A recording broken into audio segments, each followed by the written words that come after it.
¿Qué tal? ¿Cómo están? Buenas noches a todos en todo el país. Bienvenidos a esta edición especial de Visión 7. Pedro, ¿cómo estás? Buenas noches. Buenas noches, ¿Bien? Juan. Buenas noches a todos, por supuesto. Tenemos para compartir con ustedes una historia increíble que podría ser casi de una película de suspenso y espionaje. Involucra a mujeres rubias, suecas, dos. Un hombre acusado de haber robado documentación de guerras en el mundo. Involucra embajadas, búsquedas en aeropuertos, persecuciones, un presidente latinoamericano que lo defiende, Estados Unidos que lo quiere para sí. Hablamos de Julian Assange, este hombre que hoy está en una embajada en Londres, en la Embajada de Ecuador, y con él estuvo Pedro Brieger. Efectivamente, Juan, un hombre que está en peligro, sin lugar a dudas, que no puede salir de la Embajada de Ecuador en Londres. Vamos a situar a la gente. Está en una zona muy coqueta de Londres, al lado de una de las tiendas emblemáticas del Reino Unido, que es la tienda Harrods, a metritos nada más. Un pequeño edificio de 6 plantas, muy típico londinense, con los ladrillos todos rojos y todos los balcones finamente pintados de blanco, los balcones, la ventana, todo perfecto, hace color, impecable, realmente. Un edificio pequeño que tiene a la derecha, cuando entras, la Embajada de Colombia, a la izquierda la Embajada de Ecuador, las banderas compartidas también por los dos países, y ese hombre, Julian Assange, asilado en una pequeña embajada, muy pequeña embajada, sin ninguna posibilidad de salir al exterior, porque lo agarran y ahí está la pregunta: ¿a dónde lo llevan? Se piensa que lo pueden llevar a Estados Unidos y por supuesto que lo pueden matar. Bueno, Julian Assange es el personaje fundador de Wikileaks,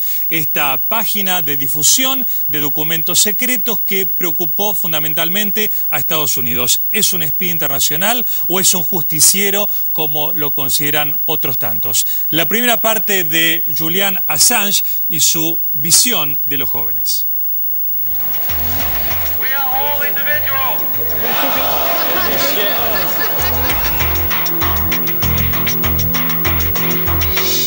Many young people follow you. Is it because you have a different message regarding politics of that the politicians usually have? Whenever there is a global vote, whenever there is a Man of the Year poll or Person of the Year poll, it is always won now by just 3 groups, either by me, by Bradley Manning, or by Anonymous. And so what does that represent? Well, it represents what people actually feel who are connected to the internet. Now, the internet is penetrating every society. There's a merger going on between the internet and between societies around the world, to the degree now that all the advanced societies and most of the developing societies are politically enmeshed with the internet. For young people, they are being educated by what has happened. They've seen what has happened to us, they've seen what has happened in the Arab Spring, they've seen what has happened to their own societies, unfiltered by the mainstream press. So this generation is the most politically educated generation that has ever existed. And it has developed certain cultural virtues. It has developed certain beliefs. So there's a new cultural revolution that is going on now. As a result of the unfiltered communications on the internet. And they see that the values that I have espoused and the fight that we have gone through, that is a proof of our belief in those values, is something that is central to their desire. So people young and old who have access to the unfiltered media of the internet have seen the struggle that we have gone through over the past 2.5 years is proof that we really believe in the values that we espouse. And they see the importance of those values in their own countries and for this new worldwide culture that is developing. And they want a group to represent it. And at the moment, WikiLeaks is the only group that truly represents that, because we've truly gone through this struggle ourselves personally. Well, that's great. It's more.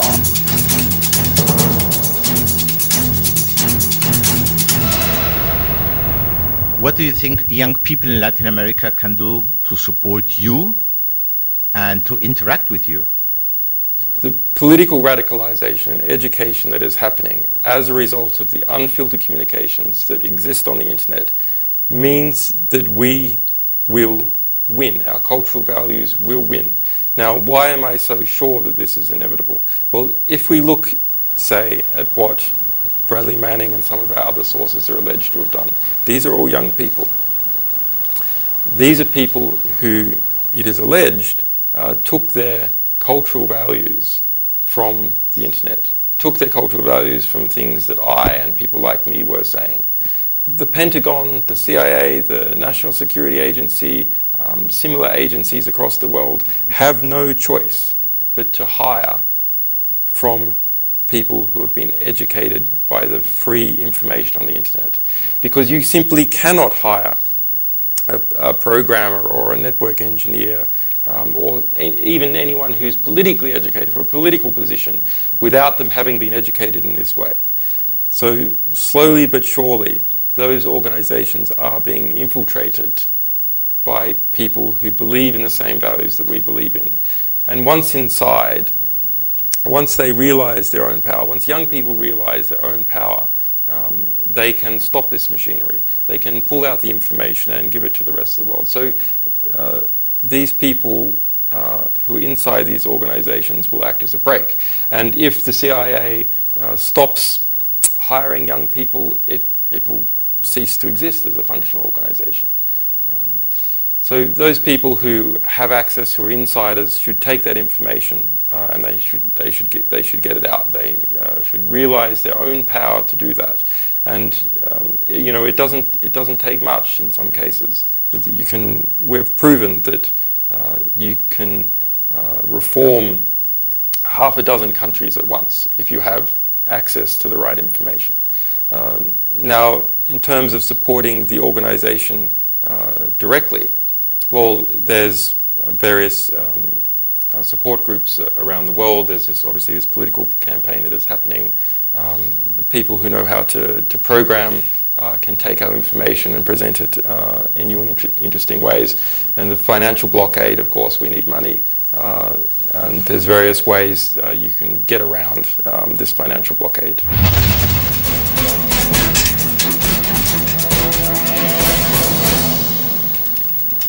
Julian Assange va a cumplir 42 años en julio y hace 7 meses que está asilado en la Embajada de Ecuador en Londres. ¿Por qué se lo busca? Bueno, hay un pedido de captura internacional por 2 mujeres suecas que aseguran, una que fue violada por él, la otra que hubo un abuso sexual de parte de Assange. El miedo de Assange es que sea llevado a Suecia y posteriormente extraditado a Estados Unidos por haber revelado a medios de comunicación del mundo, bueno, documentos secretos fundamentalmente de Estados Unidos o que perjudican la seguridad de Estados Unidos.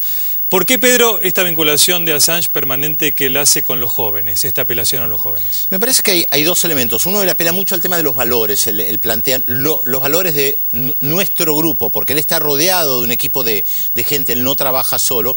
Habría que ver qué representan exactamente esos valores. Me parece que, por un lado, también él apunta mucho a gente que tiene un acceso directo a Internet, esto es, a un sector muy importante de la población mundial, especialmente de jóvenes, que manejan las redes sociales, como si el mundo se manejara solamente a través de las redes sociales, es la impresión que uno tiene, más allá de que todavía hay muchas movilizaciones en el mundo que no necesariamente representan a las redes sociales, no necesariamente son convocadas por las redes sociales y además recordemos todavía hay mucha gente en el mundo que ni siquiera tiene una computadora. Entonces habría que ver qué pasa con estos jóvenes. Está claro que él apunta a unos jóvenes, principalmente los países desarrollados, que tienen alta tecnología y que tienen acceso a Twitter, Internet, Facebook y todas las redes sociales. Pero si te parece, se lo podemos preguntar también a Santiago O'Donnell, que está con nosotros. Él es editor jefe de la sección El Mundo del diario Página 12. Escribió un libro que se llama Argenleaks. Estuvo 2 veces con Julian Assange. Entrevistas extraordinarias que publicó en Página 12, que también lo conoce. Y creo que le podríamos preguntar directamente a Santiago, ¿cuáles ven los valores, Santiago, en Julian Assange? Es interesante la pregunta. Me parece que una de las primeras cosas que él busca es encontrar, por ejemplo, si él copia algo, para él no es robar, es copiar. Pero si una vieja de 80 años le sacan la tarjeta de crédito, los datos para lucrar, eso es robar. Entonces él hace una distinción de por qué uno puede acceder a la información de otro. Digamos, ahí veíamos por la televisión, él estaba haciendo una incitación al hackeo, estaba llamando a la gente a decir, si ustedes pueden, saquen información y háganla conocer. Pero no un hackeo para uno lucrar o como para uno aprovecharse de un débil, sino un hackeo para exponer el poder que tienen los poderosos sobre la persona común. ¿Sería ese su principal valor, el hecho de exponer información confidencial públicamente? Sí, yo creo que ahí diste la tecla, Pedro, porque me parece que más allá de su discurso, que es muy lindo, cada vez estamos viendo menos de Assange. ¿Por qué? Porque no ha hecho una gran filtración. Él es poderoso y efectivo y su discurso es convincente en cuanto ponga la mercadería sobre la mesa, y no lo ha hecho últimamente. ¿Y cómo consigue él documentación de Estados Unidos, por ejemplo, archivos secretos de la CIA o el FBI? Un poco como lo venía diciendo ahí Juan, el mismo Assange, mientras se dirigía a la gente joven, gente que navega las redes sociales, que se maneja con Twitter, con Google, que de repente puede entrar porque la CIA va a las universidades americanas a reclutar jóvenes para ingresar ahí, el FBI, y lo mismo en agencias de inteligencia de otro país. ¿De qué se nutre? De jóvenes. Entonces a ellos apela Assange para que le provenga información a su sitio y así mantener vivo el interés en Wikileaks. Bueno, entonces es posible que alguno de estos jóvenes haya accedido a archivos, por ejemplo, del FBI. Vamos a ver en esta segunda parte de la entrevista de Pedro Brieger y Alejandro Kasanzew a Julian Assange, cuando él se refiere puntualmente a grandes sectores poderosos o instituciones mundiales como el FBI.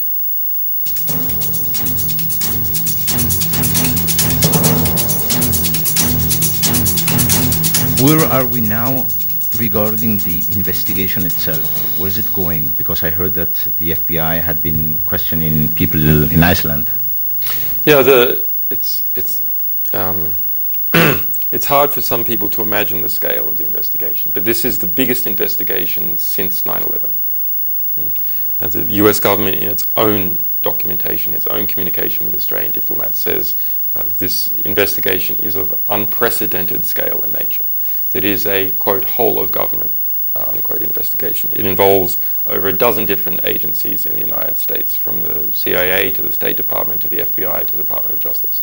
There is a grand jury which has been sitting since about the middle of 2010 in Alexandria, Virginia, forcing people to testify, subpoenaing materials from Google, from Facebook, from ISPs around the United States. They've flown FBI agents out. Cases came out recently, 8 FBI agents illegally flown to Iceland, operating on Icelandic soil without the permission of the Icelandic government, taking people from Iceland to Washington to interrogate them. It's a significant investigation. I'm confident that it's not going to stop WikiLeaks. Why am I confident about that? Well, because we can see the level of political support.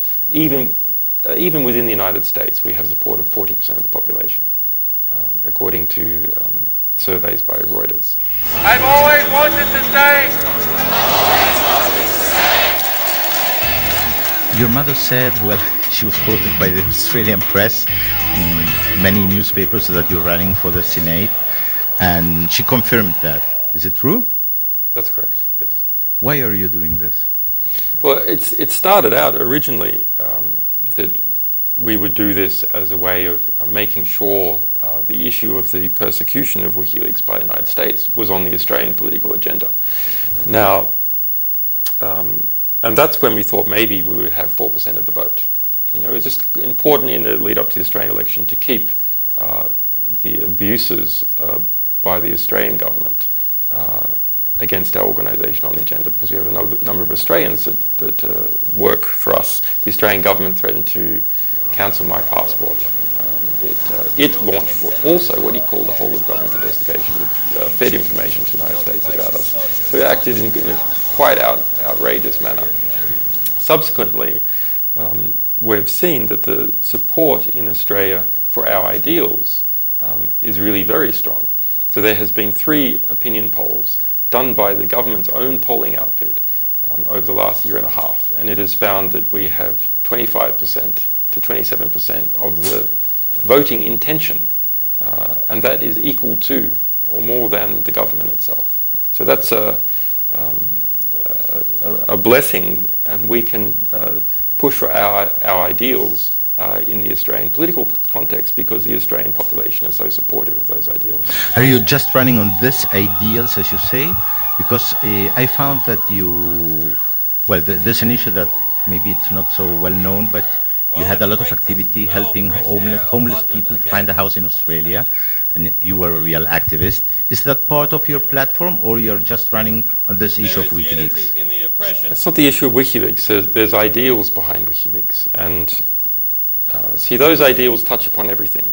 It is, for example, in relation to courage. Courage is the mechanism through which every other virtue rises its head. You can't fight for anything that you believe in if you don't have the courage to do it. But similarly, knowledge and the ability to speak permits every other virtue to also exist. Because you can't, if we make it more concrete, let's talk about rights. So the right to live, it's the most important right of all the derivative rights. But how do we even know about the right to live? That's even an issue.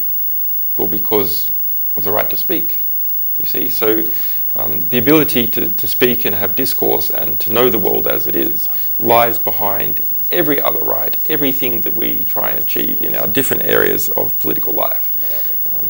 When people don't know what is going on inside Parliament or inside a bureaucracy or the international relationships between particular members in a cabinet and other countries, then we can't determine in which way our political system should go forward, which thing we should support or not support.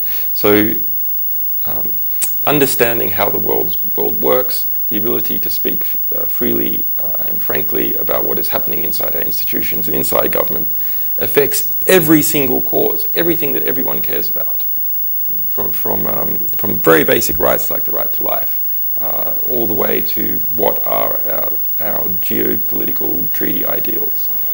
I think that's probably why we have such support in Australia, because we're not a narrow issue party. Yes, we're concerned about knowledge, education, freedom of information, the right to speak, the right to publish. But that touches on everything. Can you be a candidate without living there? It's a fascinating situation legally. Under Australian law, if you have the right to vote, and Australians overseas have the right to vote, you also have the right to run for the Senate. And so yes, I can run for the Senate remotely. Mr. Assange coming here to the embassy, we saw people in front supporting you, and with a statement not to shoot the messenger. Are you afraid? You spoke about courage. What do you feel now living here in the embassy? It's a much improved situation compared to the situation where I was in prison and under house arrest. Obviously, there are certain practical difficulties. For example, you would have seen as you come in here, you go past police, you go past a big surveillance operation, so I can't see any of my people or sources or any of our staff that would be damaged by that surveillance operation. I can't meet with I can't go to various countries where people can't leave. For example, the young Aaron Schwartz, an activist in the United States, he was barred from leaving the United States. I was barred from leaving my house arrest, and I couldn't meet him. So there are certain practical problems. On the other hand, this situation is easy to understand and dramatic. Here is famous activist who's trapped in an embassy in the heart of London, refusing safe passage, surrounded by police. It's very visual and easy to see, okay, there is some a dramatic tension between powers pushing one way and pushing another way. So that provides a window into to look at the actual difficulties the organisation is going through, such as this giant US investigation, such as the banking blockade that has been erected financially around our organisation, like the United States has erected a similar blockade around Cuba.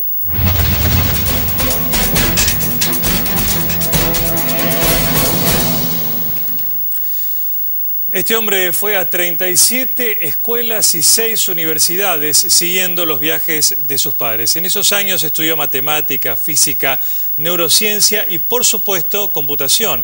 Es un brillante programador de computadoras, conoce el lenguaje de los programas de computación y eso lo formó a tal punto que en algún momento tuvo que declararse culpable por hackear una universidad australiana. Y ahí de alguna manera empieza su formación con esto que sería, le preguntaste a Santiago, los valores del hackeo.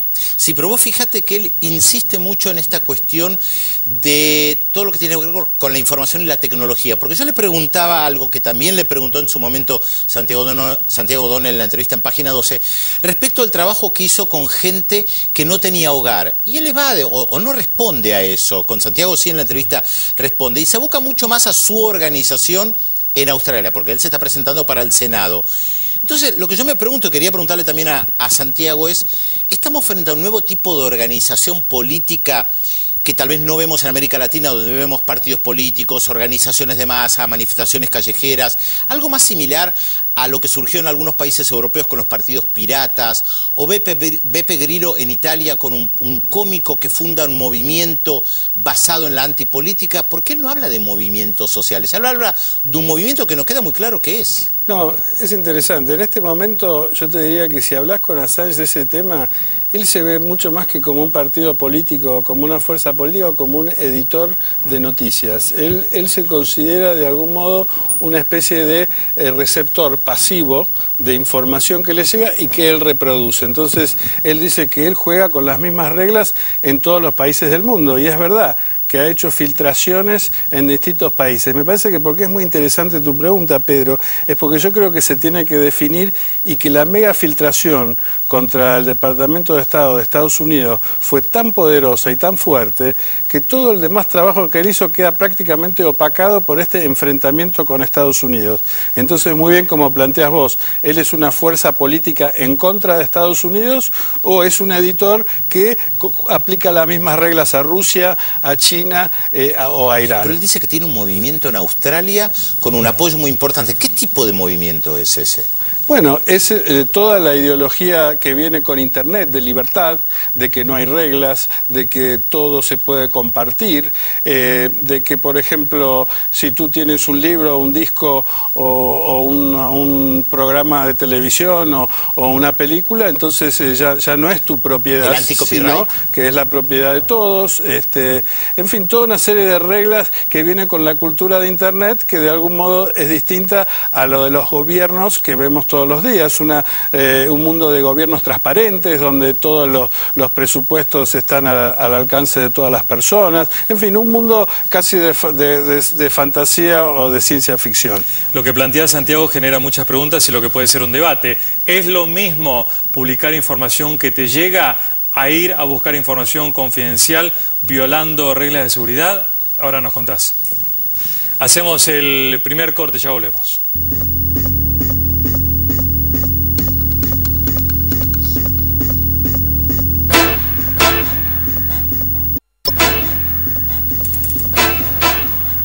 Compartimos con ustedes la entrevista exclusiva con Julian Assange, este hombre que es o espía o un justiciero para muchos. Y quedó una pregunta pendiente a Santiago O'Donnell, quien estuvo con él en 2 oportunidades.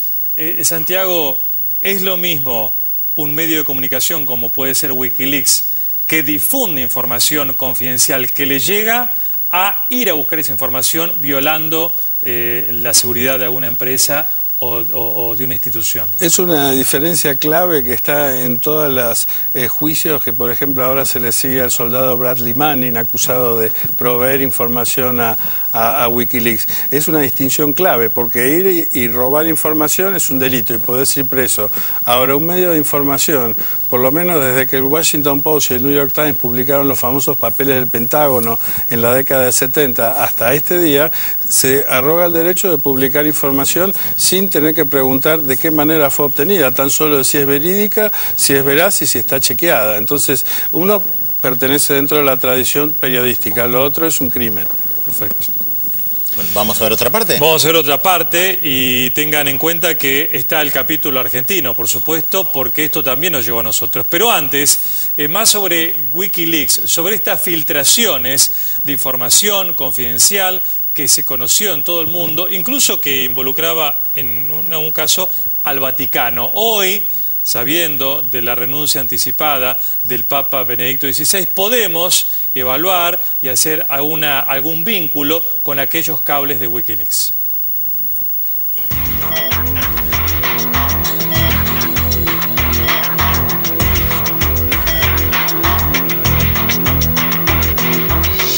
Many people define you in a different way. I'm not asking you a definition about yourself, because I don't think if you have a definition, maybe it's quite difficult to find a definition.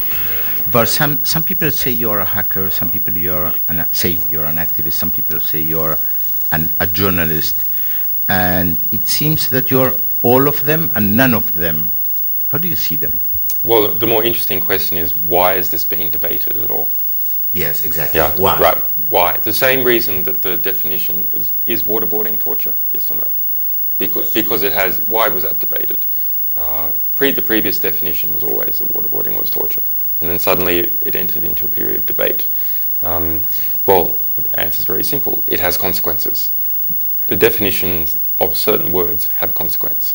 Now, the definition as to whether I am a publisher or not has consequences. The definition as to whether I'm a journalist or not has consequences.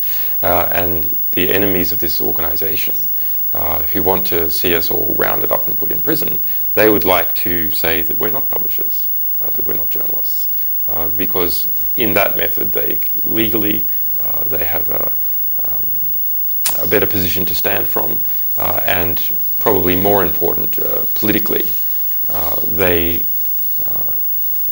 break us off from the rest of the press and from other publishers. So they try and, first thing to do when you're attacking someone is you isolate them from their support, redefine the situation, so you isolate them from the support and then destroy them without having to worry about their allies.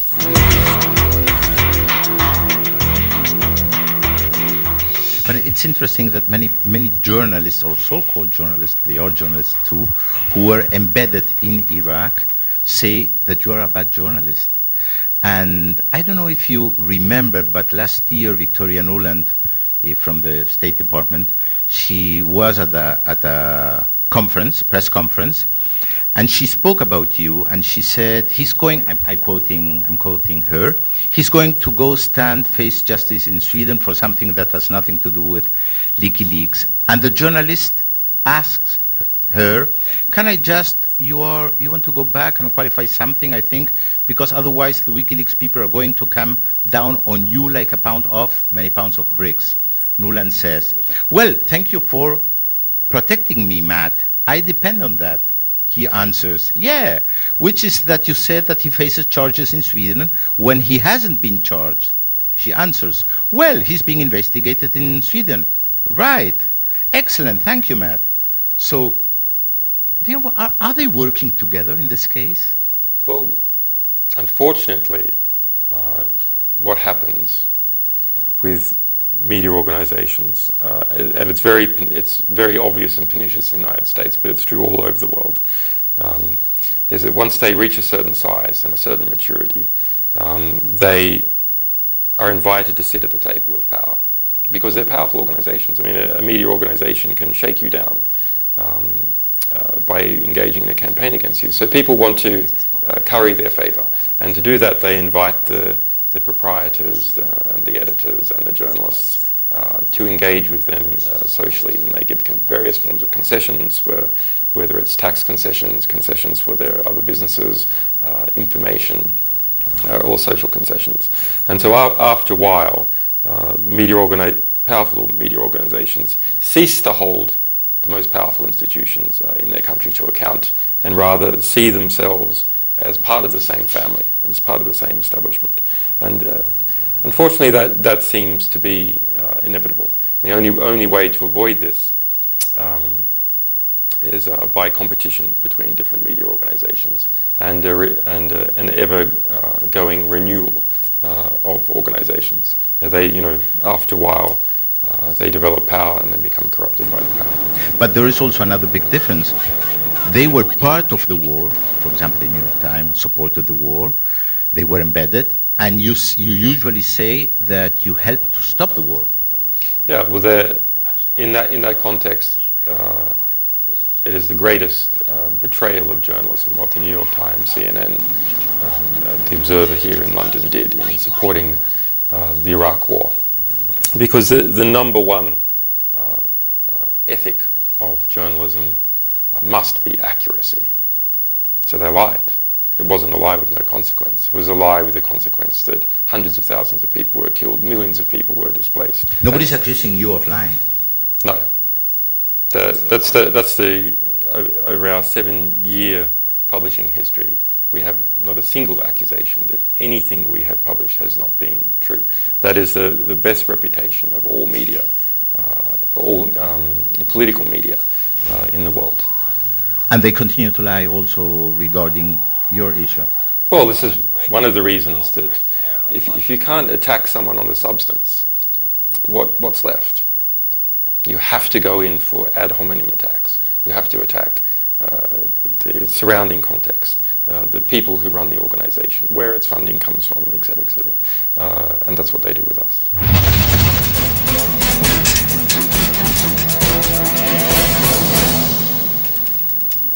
A esta altura ya cada televidente se irá formando su propia opinión sobre Julian Assange. Queda mucho más y queremos escuchar tu comentario de lo que vimos recién. Sí, porque en realidad lo que él plantea en esta parte y lo que conversamos con él tiene mucho que ver respecto al rol del periodismo. ¿Cuál es el lugar del periodista? Además, él se define como periodista. Por eso yo le planteaba lo del Departamento de Estado. Lo que yo le cito en ese momento es un diálogo, para entender bien el contexto, en una conferencia de prensa de la vocera del Departamento de Estado de los Estados Unidos que se llama Victoria Nuland, y que por lo general tiene un diálogo con los periodistas. El periodista la ayuda a la vocera del Departamento de Estado porque le dice, cuidado, con lo que usted está diciendo, la van a acusar de esto y aquello. Entonces ella le dice, es verdad, Matt, gracias por decírmelo. O sea, el periodista está ayudando a la vocera a corregir su versión de lo que está diciendo. Entonces la pregunta es, ¿qué pasa con estos periodistas? ¿Trabajan con el Departamento de Estado? ¿Son solamente periodistas que buscan la información o a través de este vínculo con el Departamento de Estado también después pueden conseguir información que vuelcan o les permite acompañar a las tropas estadounidenses en Irak incrustados, como estábamos diciendo, embedded, como se dice en inglés? Esos periodistas que acompañaron a las tropas en Irak pasaban la información y en realidad eran el brazo mediático del ejército de los Estados Unidos. Recordemos que el New York Times, 2 años después de la guerra, en un editorial de la invasión a Irak, en un editorial pidió perdón porque no habían evaluado bien la información que ellos habían recibido. En realidad habían mentido, conocían, porque otros medios de comunicación estaban dando una información diferente. Y además es interesante respecto a lo que él dice sobre los ataques personales. Cuando estábamos preparando esta entrevista con Rafael Arbúez, nuestro productor, un agradecimiento especial, sin él esta entrevista no se hubiera podido hacer, Rafael me mandaba mucho material y algunas de las entrevistas que se le hacían o los artículos que salían en la prensa británica sobre Assange eran estrictamente amarillistas. Lo que él hacía, lo que él dejaba de hacer, si se sonaba la nariz, no se sonaba la nariz, cómo estaba, qué sentía. Nada de la política, nada de lo que él revelaba. Lo importante era centrarse en su figura más que en lo que él estaba revelando. Y acá la cuestión fundamental de lo que él está diciendo es, yo ayudé a parar la guerra. Él dice eso, yo ayudé a parar la guerra. Y por ende, que no muriera más gente. Exactamente. Santiago, cuando te enteraste de la renuncia anticipada del Papa, ¿hiciste un vínculo con Wikileaks? Sí, recordé que le había preguntado justamente por los Wikileaks y qué opinaba. Él me contó que no era justamente un tema que él se había metido mucho, que había hecho algunas revelaciones sobre el Vaticano, no parecía conocerlas mucho, pero se mostró muy interesado en hablar un poco del grandes secretos que tiene ocultos las bibliotecas del Vaticano de los siglos y cómo es casi como que el sueño para él, te daba a entender, sería hacer una mega filtración, porque ya estamos hablando no de los secretos de una potencia, sino casi de una institución milenaria con grandes secretos. Entonces, eso fue su comentario al respecto de los Wikileaks. Pasamos al capítulo argentino de estas filtraciones. Son 2.500, ¿cuántos cables? Sí, más o menos. 2.510. Sí. Hay un par que se dan vuelta, algún par que se repiten, sí. ¿Vos revisaste todos? Sí, casi todos, sí, supongo. Porque no los revisás uno por uno, por eso no te puedo decir todos, sino que los vas revisando por orden de importancia, los vas revisando a través de base de datos, buscando ciertos temas, vas desclasificando los distintos, vas como editando. Entonces nunca llegás al último cable, que por ahí es simplemente un recorte diario de una semana.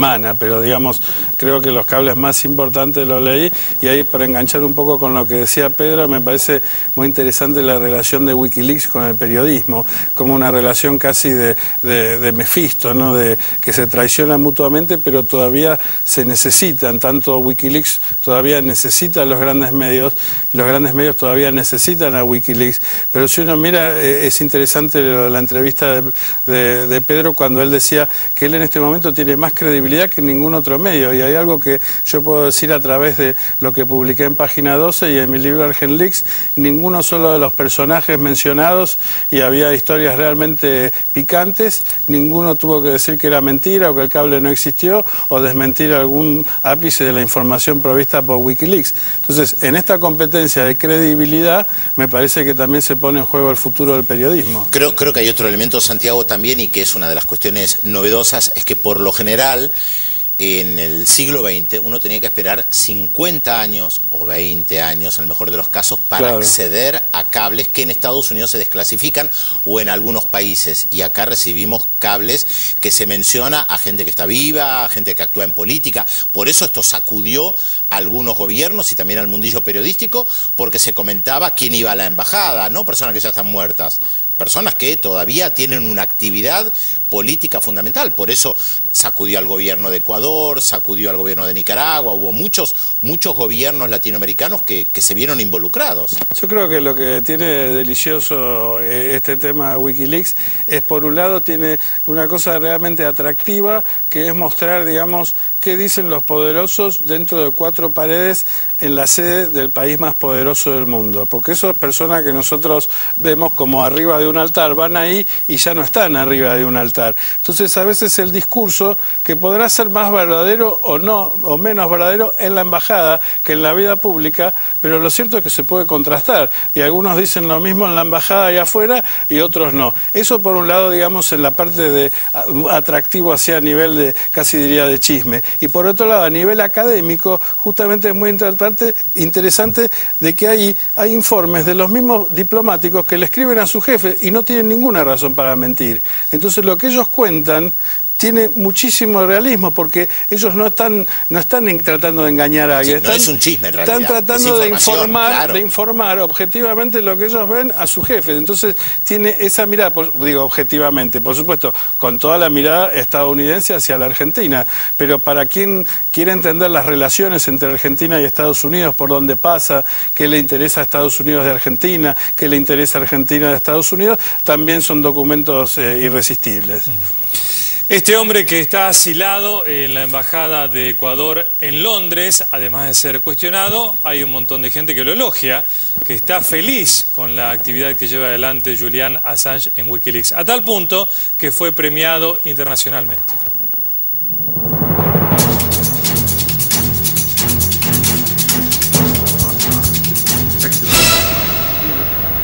You just received an important award, the Yoko Ono Award.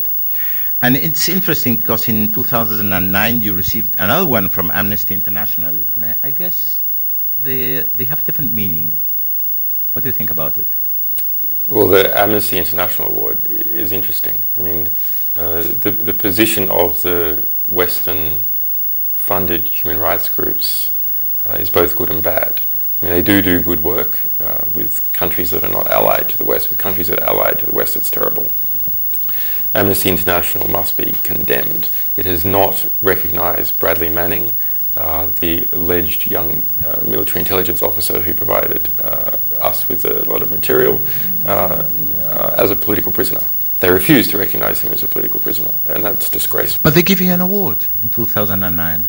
But that's because we were publishing information about deaths in Kenya. We revealed a lot about a very serious situation in Kenya where over 500 people were murdered by the police, and it was all covered up. And what about the new award, Yoko Ono? Well, I mean, this woman is a living treasure.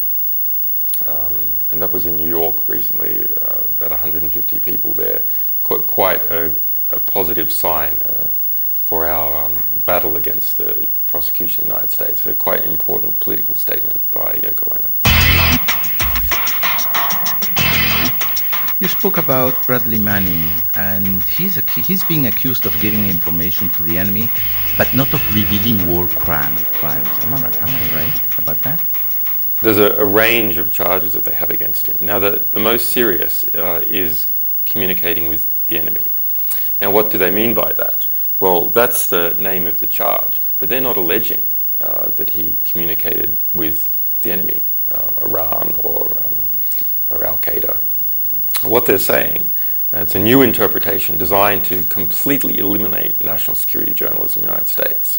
They're saying that any time someone inside the government communicates to the media, they're communicating with the enemy. Because if the information is then published in a newspaper, on the internet, the enemy can read it. And therefore, they're communicating with the enemy. A death penalty offense. But you speak a lot about him. Why? Is he so important? He is America's foremost political prisoner now. There is no doubt about that. He has been in pre-trial detention longer than any other person in the U.S. military's history. It is the biggest case in the U.S. military's history. The allegation against him is that he communicated information from within the Pentagon that helped change the world. A political act. There's no allegation that he is alleged to have done this for money or for any other motivation than trying to expose abuses and to detail them. When you think about him and when you speak about technology, for example, you always say technology is not neutral. And the different government states are using technology for their own purpose. But in this case, he used technology for a good purpose, and you use technology for another good purpose. So how can we judge technology, or can we judge technology without speaking about politics? We can't. I mean, you must speak about politics. Now, of course, one can always look at the physics of something occurring, but everything has a political context. You know, where the money comes from, where it will come from, what the expected deployment is. There is nothing that we do in this life that is not wrapped up in some way with the economy.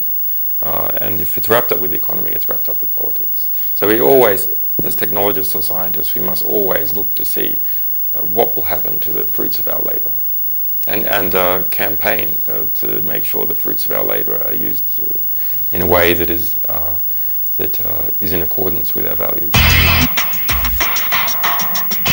And you have a new book. I have a new book. It's Freedom and the Future of the Internet. And this is quite an important book. So it's essentially about a new geopolitical change that is happening, which is that of mass transnational surveillance. This is equivalent, something geopolitical equivalent to, say, drone warfare or the invention of nuclear weapons. We're all familiar with this basic surveillance of activists, you know, someone being followed around or their telephone being tapped. That's completely changed now. Strategic interception is the new game, and that means you intercept all communications from a country or even a continent, and you permanently store it and you index it. And that's what's happening to Latin America. All the telecommunications that Latin American states have with Europe, that have with China, that have with Southeast Asia, that have with Australia, go through the United States. And so the result is the United States is able to very easily intercept those communications, understand the minute structure of Latin American society, politicians, business leaders, economic transactions are now also being fed over the internet, bank-to-bank transactions, etc. Do you explain it in the book? So it's explained in the book, and it's not just that's a bulk interception, but there's companies like Facebook and Google, all these companies based on American soil collecting enormous amounts of information. And you go, oh yeah, but so what? Google uses it for advertising, sell my information to an advertiser, or Facebook sells it to an advertiser. I'm not really concerned about that. That's not the problem. The problem is it's all centralized, that US intelligence agencies have access to this information. They don't need warrants, they don't need judges to get it. And we've seen that in our case and many other cases. Hundreds of thousands of access attempts per year that are documented.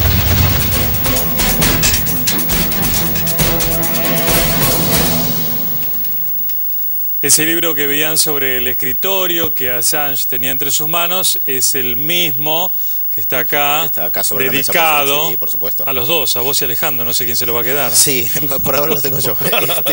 Ahora, yo lo leí, en ese momento me lo dio, es realmente muy interesante, es un diálogo con otras dos personas que colaboran con él, porque ellos, no solamente él, el grupo de gente que tiene él, están obsesionados con el tema del monitoreo de la información. Él lo señala todo el tiempo. Nos están monitoreando, escuchan todas nuestras conversaciones telefónicas, todos nuestros mails, todos nuestros mensajes de texto, absolutamente todo está monitoreado. Y está como obsesionado por eso. Sí. Uno también lo puede comprender. Además, está asilado en la Embajada de Ecuador en Londres ya hace varios meses. Y seguramente ese camión blanco de la policía londinense que está de manera muy discreta fuera de la embajada, está monitoreando adentro y escuchando absolutamente todo. La pregunta es, ¿de qué les sirve? Y eso es algo que yo no tengo una respuesta exacta. ¿De qué les sirve tener acceso a toda esta información? Porque al fin y al cabo los procesos sociales continúan y no sé hasta qué punto toda esta información que tienen les ha servido para frenar algo que va en contra de ellos. Eso es algo que a mí todavía no me termina de quedar muy claro. Tal vez después de la pausa podemos conversarlo también con Santiago y le podemos preguntar si sirve de algo. Pero él realmente está obsesionado y en el libro se lo ve claramente. Después del corte, la última parte de esta entrevista exclusiva con Julian Assange.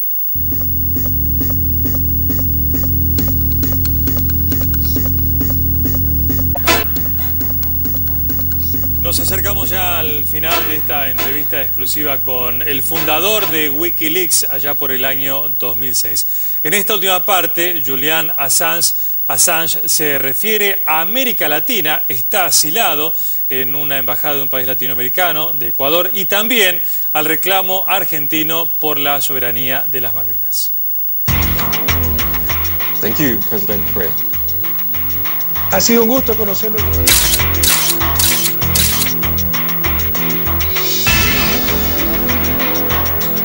Did you know before all what happened here in the UK that many Latin American countries would support you? You think about that? Yes, we were rather impressed by the degree of support, but we had seen that support from Latin America before. We'd certainly seen it from Ecuador before. One of a book on the WikiLeaks cables by Santiago O'Donnell, published in Argentina before Argent Leaks. Wikimedia Leaks, also published in Latin America. Strong partners with us in Brazil. But I mean, before 5, 6, 7 years ago, were you aware that this information would be so important for Latin America?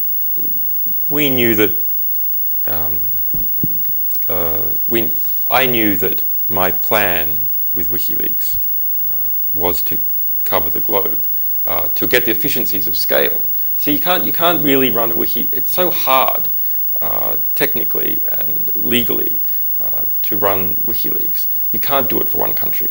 You don't have the economies of scale to do it for one country. It is something that you have to do globally, otherwise you don't have the economies of scale. So we knew that we would be affecting nearly every country.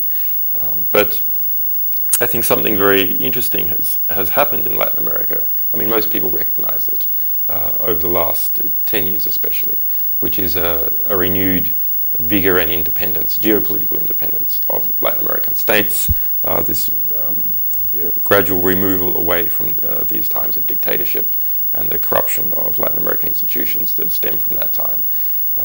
And it's very heartening to see it in a really concrete manner in practice, which is why I'm here at this embassy as opposed to some other embassy. The new president, Monsef Marzouki of Tunisia, offered me political asylum in Tunisia. He was a human rights activist himself. He was a human rights activist, exiled, imprisoned under the Ben Ali regime. A very decent man. And I didn't accept, not because I don't have faith in Monsef Marzouki, I do, as far as one can have faith in the constrained position of president, but because Tunisia is standing on its own. It's not part of a bloc. It has Saudi Arabia and these other states in the region which are not terribly supportive because they're mostly US puppets. But Ecuador has the rest of Latin America to support it. And that's an extremely important thing. If we go back 10 years ago, would I have been confident that Ecuador could stand this fight? No, I wouldn't have been confident because it didn't have the support of its neighbours. Now it does have the support of its neighbours. Do you think this was also important when the British police thought or wanted to enter the embassy, that several Latin American institutions debated this issue as a bloc? I think it was the only bloc that had a debate around it. It was extremely important. It's hard to overestimate or over-describe the degree of its importance. We had, in this embassy, surrounded by police at 3 a.m. in the morning, dozens of police. Police coming down on ropes over here, scaling down the walls, and a direct threat by the United Kingdom to enter the embassy. Now, you'll see statements by the Foreign Minister William Hague saying, oh no, we never threatened to enter the embassy. We were just outlining to Ecuador what the various legal options were. Okay, now this is a very typical British spinning. So the threat was that they would delist the embassy as an embassy. You see, so when William Hague says, oh no, we never threatened to go into the embassy, well, that's actually correct. What the threat was that they would instantaneously cease to recognize the embassy as an embassy and then go in. What stopped the British police of entering the embassy? Well, it came out in the London press that lawyers inside the British Foreign and Commonwealth Office had advised Hague to not do that.